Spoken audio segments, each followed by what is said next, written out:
Kita menghargai beliau karena kita tahu bahwa beliau adalah rektor kita atau ketua STI. Dan kita juga menghargai ketiga dewan juri yang ada di depan saat ini karena beliau adalah orang-orang yang luar biasa, hamba-hamba yang luar biasa yang dipakai menilai kita pada saat ini. Dan beliau juga adalah presiden kita. Nah, ada sebuah statement yang mengatakan bahwa hargailah dirimu sebagaimana engkau ingin orang menghargaimu.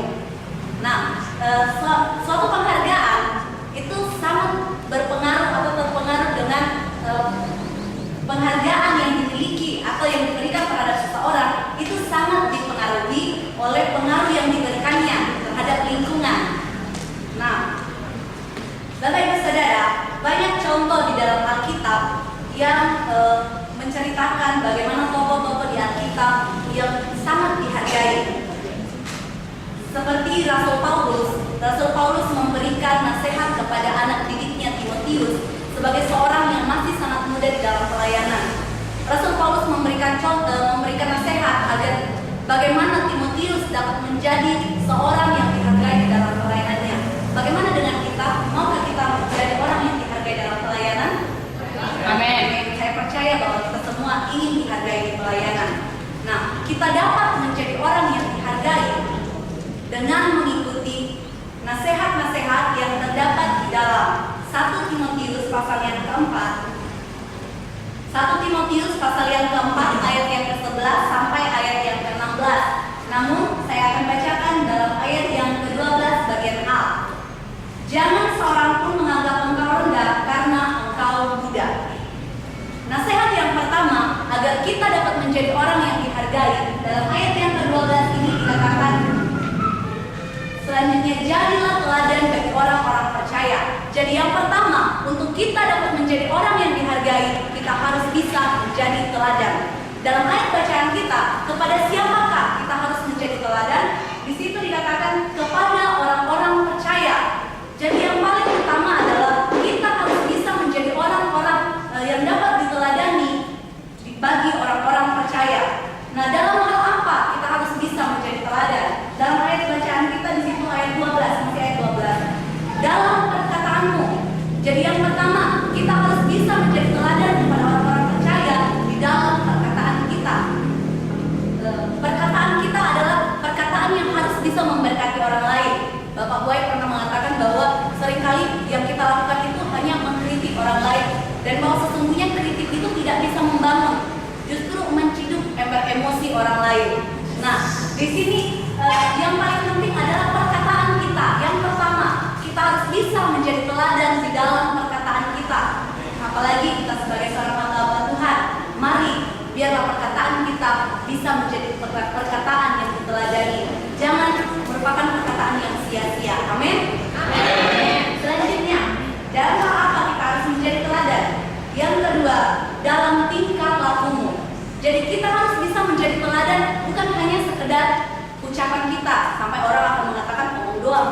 Jadi kita harus bisa menjadi teladan di dalam tingkah laku kita. Artinya perbuatan kita sama, apa yang kita katakan dan apa yang kita lakukan itu harus sama. Jadi kita harus bisa menjadi teladan di dalam tingkah laku kita. Kemudian yang berikut, di dalam kasih. Di dalam kasih kita, sebagaimana kita sebagai orang-orang percaya, teladan yang utama dalam hidup kita yaitu Yesus. Bagaimana Yesus sudah menunjukkan kasih-Nya kepada kita, demikianlah teladan yang harus kita tunjukkan kepada orang lain. Kita harus bisa menunjukkan kasih yang sudah kita terima dari Yesus dan kita salurkan kepada orang-orang lain. Yang selanjutnya di situ, kita harus bisa menjadi teladan di dalam kesetiaan. Amin. Sebagai anak STI, saya percaya bahwa kata setia ini bukan sebuah kata yang jarang kita dengarkan. Kalau moto kita STI kan sarjana suci setia. Jadi kata setia ini sudah sangat sering kita dengarkan. Namun apakah kita sudah praktekkan dalam hidup kita? Jadi kita harus bisa mempraktekkan kesetiaan. Kita harus bisa menjadi teladan di dalam kesetiaan kita. Dan juga di dalam kesucian. Dalam perbuatan-perbuatan kita, biarlah kita jaga semuanya agar kita dapat menjadi teladan. Saudara pernah nonton TV? Pernah lihat iklan sampo? Coba bayangkan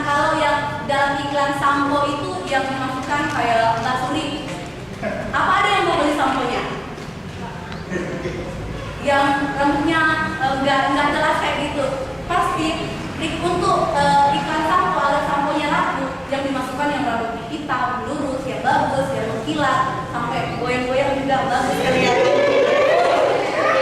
Coba bayangkan kalau yang dimasukkan itu yang bentuknya nggak jelas, apa ada yang mau? Nggak ada.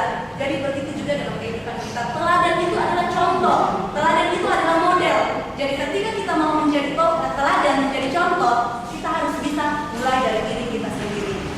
Kita harus praktekkan sehingga orang lain tanpa kita berkata sekalipun orang akan melihat dan mengerti apa yang kita lakukan. Dan dari situlah kita dapat menjadi orang yang dihargai. Amin. Selanjutnya yang kedua, nasihat yang kedua agar kita dapat menjadi orang yang dihargai.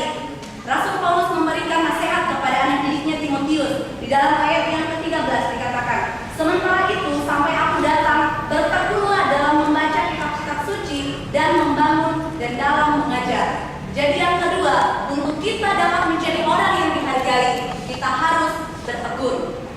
Kalau yang pertama tadi kita harus menjadi teladan, yang kedua harus bertekun. Jadi apa arti dari bertekun? Bertekun ini artinya setia, rajin, terus menerus, continue, berkelanjutan. Jadi tidak putus-putusnya. Dan dalam hal apa? Dalam kebenaran firman Tuhan, dalam hal apakah? Di situ bertekunlah dalam membaca kitab-kitab suci.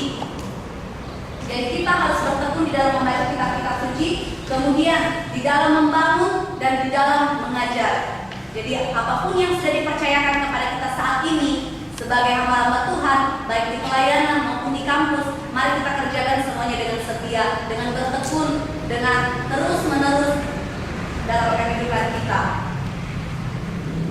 Karena kenapa kita perlu bertekun? Karena kita percaya ketika saat ini kita bertekun, kita akan melihat hasilnya nanti. Sama seperti petani, mereka menanam hari ini, tidak akan langsung besok tumbuh dan berbuah, tapi semua butuh proses. Jadi itulah diperlukan ketekunan dalam kehidupan kita, begitu juga dalam kehidupan kita. Jadi saat ini mungkin kita agak berat rasanya harus belajar, belum baca seperti firman Tuhan kan, baca firman Tuhan bertekun. Mungkin kayaknya kita susah waktunya untuk belajar kerjain tugas. Tapi kita percaya kalau kita bertekun, Tuhan akan membalas. Tuhan melihat semua apa yang kita kerjakan. Amin. Dan yang ketiga, nasihat yang ketiga agar kita dapat menjadi orang yang dihargai.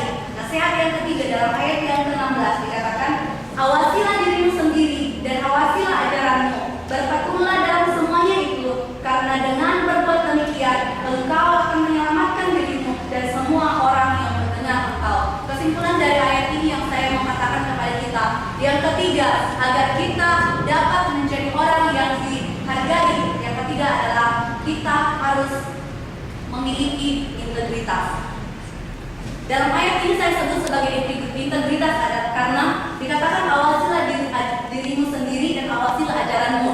Artinya integritas yang saya maksud di sini adalah apa yang kita lakukan saat tidak ada orang lain, saat kita sendiri harus sama apa yang kita lakukan ketika kita ada di hadapan orang lain, sehingga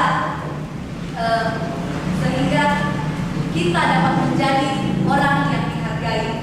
Jadi, Bapak Ibu Saudara, kita dapat menjadi orang yang dihargai dengan mengikuti nasihat-nasihat yang terdapat di dalam 1 Timotius pasal yang keempat ayat 11 sampai ayat yang ke-16.